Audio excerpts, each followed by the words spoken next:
Bonjour et bienvenue pour le deuxième entretien avec Laurent Château, mon invité. Dans la première vidéo, on a pu découvrir la Tao entreprise. Aujourd'hui, est-ce que vous pourriez nous expliquer un peu plus dans les détails comment améliorer la performance d'une entreprise ou d'une organisation ? Oui, au fond, si on veut rendre l'entreprise plus performante, en fait, on se rend compte que la performance, on la trouve à 3 niveaux. Au niveau du top management, de la direction, au niveau des équipes et au niveau individuel. Au même titre que la performance dans le monde naturel et biologique existe au niveau de la cellule, de l'organe et du corps humain, si je devais prendre l'image du corps humain et une image peut-être plus anatomique ou médicale. Donc la performance au niveau du top management, et c'est le plus important, un escalier se balaye toujours du haut vers le bas, c'est la vision, c'est le sens tel qu'on l'a rapidement évoqué dans le cadre du premier entretien. La performance au niveau des équipes, au niveau du groupe, du collectif, on le trouve avec des outils comme le Smart Tao, c'est-à-dire le benchmarking de la nature en matière de gouvernance, de management ou d'organisation. Donc 41 enseignements que j'ai développés sur le sujet. Et également un modèle inspiré donc de la théorie des 5 éléments qui est à l'origine d'une des médecines les plus anciennes du monde, la médecine chinoise, la médecine traditionnelle chinoise. Donc que j'ai appelé le modèle POC, c'est-à-dire pour problème, on a un problème dans l'entreprise.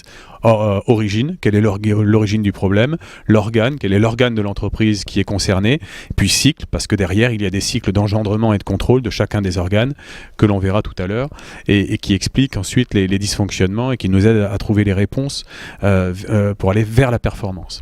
Et enfin le dernier niveau de performance, c'est l'individu et là-dessus la meilleure réponse possible, c'est ce qu'on appelle le Qigong dans l'entreprise, c'est-à-dire cet art énergétique et de santé chinois très ancien que l'on fait remonter à plusieurs millénaires, qui permet de développer des compétences au niveau corporel, émotionnel et psychique dont l'entreprise a besoin et qui permet de développer la pleine potentialité des individus, des collaborateurs au service de la performance globale des organisations et des entreprises. Alors pour démarrer sur le premier niveau de performance, spontanément, auriez-vous un exemple d'entreprise qui est une vision au sens où vous l'entendez justement ? Donc je vais vous raconter l'histoire de Toto. Et donc Toto est un fabricant de céramique et avec cette céramique il faisait des toilettes, figurez-vous, au sortir de la dernière guerre mondiale. Et ensuite ce dirigeant japonais s'est posé la question de se dire comment finalement il pourrait être utile au monde en fabriquant ce qu'il fabrique. Bon, c'était pas évident parce que partir des toilettes et puis faire rêver le monde avec ce genre d'objet, c'est pas forcément simple. Il y est parvenu et notamment il a souhaité à partir de ça, enfin je vous donne vraiment une version courte là-dessus, après je pourrais vous la faire à la japonaise mais ce serait plus long, et donc il s'est dit en quoi finalement l'espace qui est celui décrit est de nature à être un espace de rafraîchissement et d'harmonie et d'apporter du bien-être au monde environnant. Donc cette question il se l'est posée, il l'a soumise à ses collaborateurs et depuis donc Toto n'a cessé d'innover et faire donc des toilettes un espace de vie, d'harmonie. Ils ont raisonné expérience client où par exemple donc il y avait des personnes qui trouvaient que c'était un endroit froid, effectivement l'abattant devenait chauffant, il manquait de place pour se laver les mains donc la vasque était intégrée au réservoir extérieur. Ensuite il y avait des phénomènes d'odeur, donc il a odorisé finalement cet espace-là. Il y avait des bruits, par exemple, non souhaités, donc qui étaient couverts par des bruits d'oiseaux ou de cascades d'eau. Donc ça devenait finalement une expérience de vie. Et au-delà, il y avait même un système, on a identifié tous les risques de l'expérience client et même un risque sanitaire, donc il y avait toute une somme d'innovation autour de cette expérience qui fait que aujourd'hui Toto est leader au Japon, innove, a un design, je ne l'ai pas évoqué, mais un design absolument extraordinaire, donc avec des toilettes lumineuses, des choses comme ça, ce qui fait que le sens génère l'innovation et l'innovation a généré la performance. Donc le sens que Toto a su donner à son invention, à sa motivation, à son projet d'entreprise, fait qu'en permanence, Toto innove finalement les toilettes du futur et crée dans cet espace-là, qui est un espace plutôt trivial à la base, un lieu d'harmonie, de méditation, de rafraîchissement, un endroit dans lequel il est agréable d'être. d'accord, et le moment passé à cet endroit-là devient un moment d'harmonie. Et donc, d'un fabricant de céramique, il est devenu un fabricant d'harmonie et un fabricant de sens. Et pour moi, c'est un très bel exemple qui illustre le fait qu'à partir d'un objet en apparence trivial, eh bien, on peut amener un collectif à construire un monde meilleur, qui est celui que je viens de vous décrire, qui est celui d'une expérience, en tout cas de vie, et qui permet à chacun, finalement, d'exprimer sa pleine potentialité en termes d'innovation, de créativité et de développer le chiffre d'affaires, puisque à l'heure à laquelle je vous parle, Toto, c'est plus de 4 milliards d'euros de chiffre d'affaires. Voilà un bel exemple de ce qu'est un projet d'entreprise, un projet ciel. Et ça, c'est valable pour tous les secteurs d'activité. À chaque dirigeant ensuite de se poser la question de ce qu'est son projet ciel et du sens supérieur à donner à son action économique. Et au niveau d'une équipe, d'une direction, quels outils proposeriez-vous pour améliorer la performance? Alors il y a le Smart Tao, hein, donc, mais ça je ne le développerai pas trop ici. J'insisterai plutôt sur le modèle POC. Hein. Le modèle POC, c'est problème, origine, organe, cycle.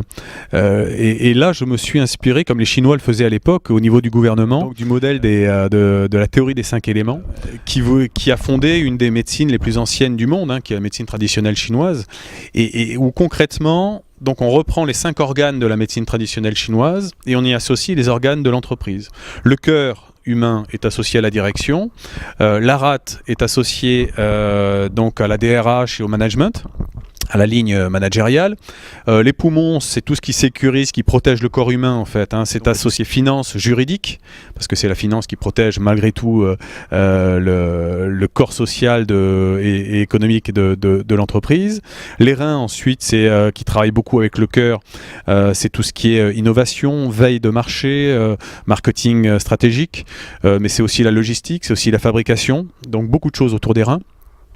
Et puis ensuite le foie, c'est tout ce qui est relation aux clients, donc on y retrouve la force de vente, les commerciaux, mais aussi la communication et le marketing opérationnel.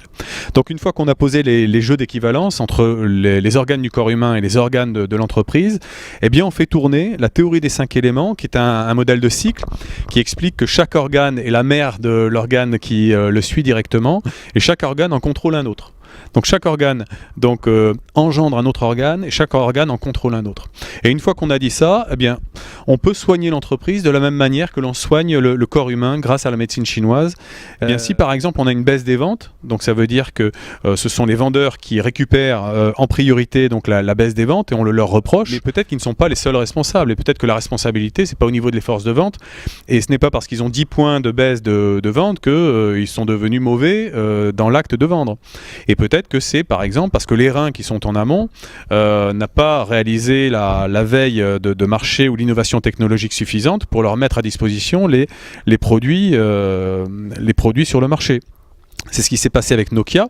Nokia a vu ses ventes chuter considérablement parce qu'ils n'ont pas vu l'arrivée finalement de l'iPhone. Et c'est ça l'idée. Et si Nokia n'a pas innové, donc c'est parce que les reins n'étaient pas au rendez-vous, mais peut-être que si l'innovation n'était pas au rendez-vous, c'est peut-être parce que l'organe des poumons ne leur a pas donné les budgets qui convenaient pour alimenter l'innovation en amont ou organiser la veille de marché.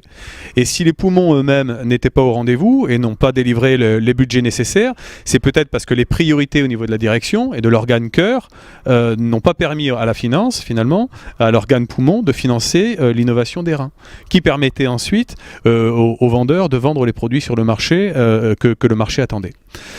Tout ça pour dire que si baisse des ventes il y a, on voit bien que tous les organes de l'entreprise sont concernés et que si on veut trouver de vraies solutions à de vrais problèmes et la baisse des ventes est un vrai problème pour une entreprise, à ce moment-là il faut tout mettre sur la table et utiliser le modèle POC comme un outil finalement d'aide à la décision et d'arbre des causes pour trouver les véritables solutions, les véritables remèdes aux problèmes et aux pathologies que l'organisation rencontre au même titre qu'un corps humain. Donc finalement le décideur il est un peu comme un médecin.